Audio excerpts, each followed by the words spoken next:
Hey guys, today I want to take a look at Kingdom Hearts 1.5 HD Remix for PlayStation 3. So this is a special collection of free HD ports of some Kingdom Hearts games. So we have Kingdom Hearts 1 Final Mix, which this is actually the only way to play it in English or get it outside of Japan. We have Kingdom Hearts Rechained of Memories, and we have Kingdom Hearts 358 over 2 days, which is really just a series of cutscenes and a few journal entries. It's not too exciting, but playing the game isn't too exciting either, so I can kind of understand why they did that. But as you can see, we actually have the limited edition here, so we get a few extra little odds and ends, and we'll get to that soon. But for now, let's look at the cover art, and it is a very nice piece of work. So this is kind of like an amalgamation of a few different pieces of artwork. So we have, I believe it's part of the Kingdom Hearts Final Mix artwork, with Sora sitting on a throne with a crown. And you can see that we actually have all the different keyblades making up the crown. It looks very, very cool. I really love Tetsuya Nomura's early kind of Kingdom Hearts 1 artwork. It just has a really great style about it, and it's very unique. Of course, we have Goofy and Donald down here, and we have Kairi standing next to the crown. I'm not really sure what she's doing. She's just kind of pointing at it, I guess. Or pointing at Goofy, I guess. Up here with the Chain of Memories stuff, we have Mickey, Riku, and Namine. And over here we have Axel, Roxas, and Xion from Kingdom Hearts 358 over 2 days. It's kind of funny to see Riku actually get shafted and put up, just in the top corner. But I guess it makes sense. It looks very nice anyway. It's got a real sense of style. And we can actually see kind of like a nobody pattern leading up to 358 over 2 days, and a card-based pattern for Chain of Memories. So it's obviously had a lot of thought put into it. Now, because it's limited edition, we actually get this cardboard packaging, and while it can look nice, it's not really very strong. Just basically, getting sent to me and sitting on a shelf. You get some lines through it, and it's got a little bit of that down here. It's never a very sturdy piece of packaging, so yeah, it's not a preferred way, I think, of actually releasing these sort of limited editions. I think maybe a steelbook would have been a much better choice, but anyway, on the side we just have Kingdom Hearts HD 1.5 Remix written, and on the top there's nothing, on the bottom there's nothing. On the side we actually have a number of images, so we've got all the different symbols from the games. So we've got the crown, the Heartless symbol, the heart, King Mickey's symbol, the Keyblade symbol. Not exactly sure what that is, but that's what's part of the nobody symbol, I guess. That is the nobody symbol, and then we start again. And then, of course, we have the back of the box, so The Incredible Stories, One Unforgettable Adventure. And we have a picture of, I believe it actually might be Sora in front of, I don't know, it's either Traverse Town or the World That Never Was, which would seem a bit odd. But, no, I really don't know about that, actually. It's a very odd design. And we have actually Kingdom Hearts in the background. That might be a bit of a gaffe on the part of the people that made the box, but anyway. So, of course, we have Kingdom Hearts Final Mix, released for the first time outside of Japan, Kingdom Hearts Rechain of Memories, card-based battle gameplay, and Kingdom Hearts 358 over 2 days, HD remastered cinematics. And then it tells you what you get with the limited edition. So we get an art book, which is pretty nice, a foreword and never-before-seen sketch by Tetsuya Nomura, and early concept sketches that bring artwork to life. So basically art book, art book, art book. But that's really about it. So we can actually take this out, and this is much better for construction. So it's actually a little hard book. So we start off here, we have that image from Sora that was on the title screen of the original Kingdom Hearts. It's actually not in Final Mix, unless I'm forgetting. I don't think so. So, yeah, it's nice that they included it here at least, because it's a really lovely picture. And we can see that Sora's actually just chewing on a fishbone up there. Okie dokie. So we start off, we've got a Square Enix product registration card. So that's... there that is. We have the Kingdom Hearts 1.5 manual. And it's just very basic, black and white. We have all the controls laid out for each of the games. We have the symbols in the background. And we've just got warranty and notes and stuff like that. Oh, and of course an ad for Final Fantasy 10/10-2 HD remaster. Yes, so very actually similar to how it was at the time of this game's release, except I believe it was actually Kingdom Hearts 10, Final Fantasy 10 promoting Kingdom Hearts. On the back we actually get this nice piece of artwork of this is Donald and Goofy trying to make Sora smile, and you know, Kairi and Riku just kind of hanging out around there and enjoying it. It's a very nice, you know, friendly, fun piece of artwork. But moving on, of course, we get to the piece de resistance, and this is, of course, the art book, and we get some lovely pictures here. So there's, of course, a great image based on Chain of Memories. We get a foreword from Tetsuya Nomura, and one thing I really like here is that not only do we get some new artwork, which looks really great, or at least I think it's new anyway, I haven't seen it before, we also get the original Japanese, and then we get the English translation, as well as a quick sketch of Sora from, I believe it's Kingdom Hearts 2, because he looks a bit too old there. But, yeah, just a big thank you for playing the Kingdom Hearts games and whatnot. And then, you know, talking about Final Mix and stuff like that. So that is a really nice bonus. We get some artwork of Sora's basic design, so we can see that he was a bit different to start off with, and we'll definitely get more into that. Get some facial images.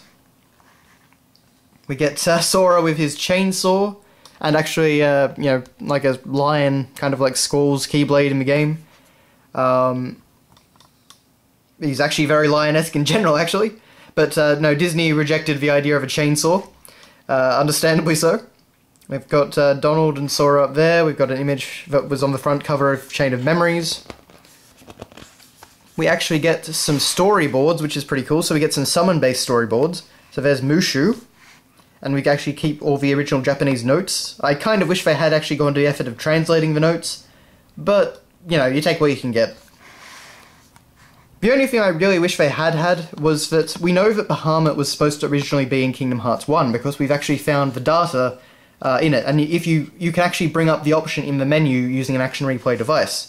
Now, if you select this in the game, it will just freeze, but we know it was there, so it would have been really nice for them to actually throw in a storyboard or some sort of original concept sketch for what Bahamut might have looked like in Kingdom Hearts. Okay, we've got some great other artwork, again with Sora. This seems to be a really common theme throughout a lot of his artwork, where Sora is sitting on a throne with a crown, and we've got Donald and Goofy beside him.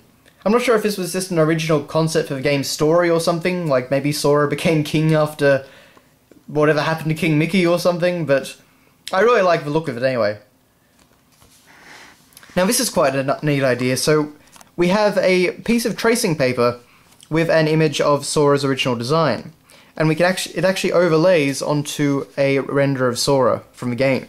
So you kind of get a nice image of how it all changed. So a nice little thing they didn't have to do, but they went to the effort anyway. We get some artwork of 100 Acre Wood, and we get a very nice sketch of that lovely image that appears once you complete Winnie the Pooh's world on the book. We get a render from the game of just Peter Pan and Tinkerbell. Seems a bit silly to include this, honestly, just because it's a render from the game. You know, I'd rather actually see some proper artwork of it. But at least we do get this fantastic image of the, of course, Big Ben. Lovely image of course, the staple image from Nightmare Before Christmas with the moon and the hill.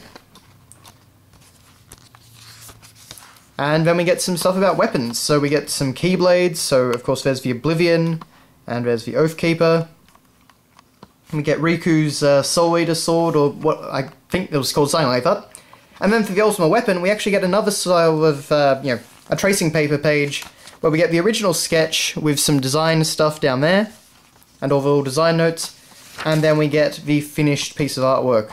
So that's a nice little thing. We get stuff for the other Keyblades as well, so all very, very nice to see. And finally we get the original box art for Kingdom Hearts 1. And that is the art book. So it's not quite as long as I'd like, but it is still really cool and definitely makes this worth a purchase for a Kingdom Hearts fan in my opinion.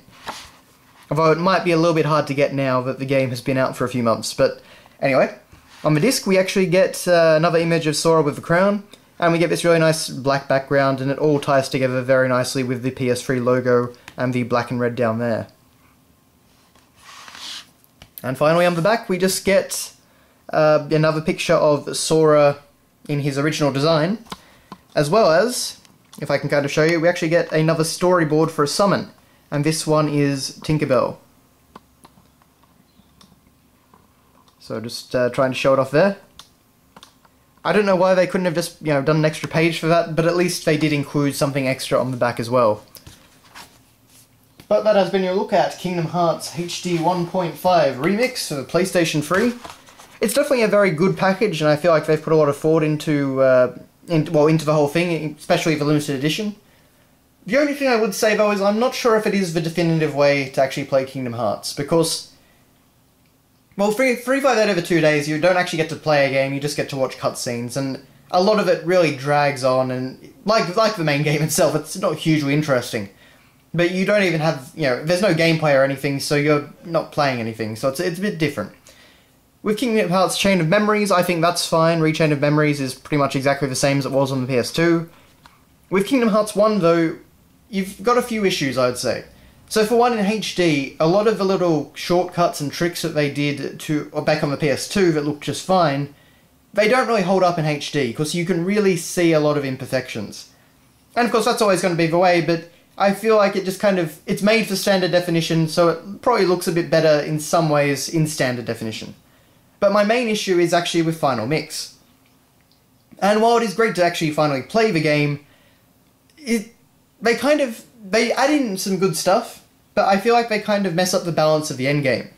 So, essentially what they do is, they change the balance of the power of some Keyblades, they made the ultimate weapon take a lot more effort to get, and they changed, some difficulty things and rebalanced some things, and it just kind of makes the endgame feel like a grind if you're trying to do everything.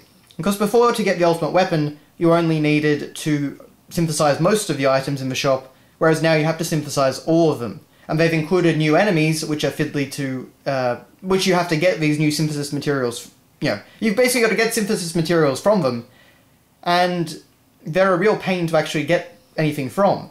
So they really just extended the game time, but in a really tedious way, and I think that because of that, despite the extra boss and the extra Keyblades and stuff like that, I enjoy Kingdom Hearts 1 on the PS2 a little bit more, just because it's a more streamlined experience in that regard. But, yeah, so I still think it's a great package, and I think that any Kingdom Hearts fan will enjoy it. Anyone that wants to get into the series, it's a good place to start. I'm looking forward to Kingdom Hearts 2.5 HD Remix. Definitely looking forward to playing some Birth by Sleep on the PS3. But, that's all I can say, so thanks a lot for watching, guys, and I will see you next time.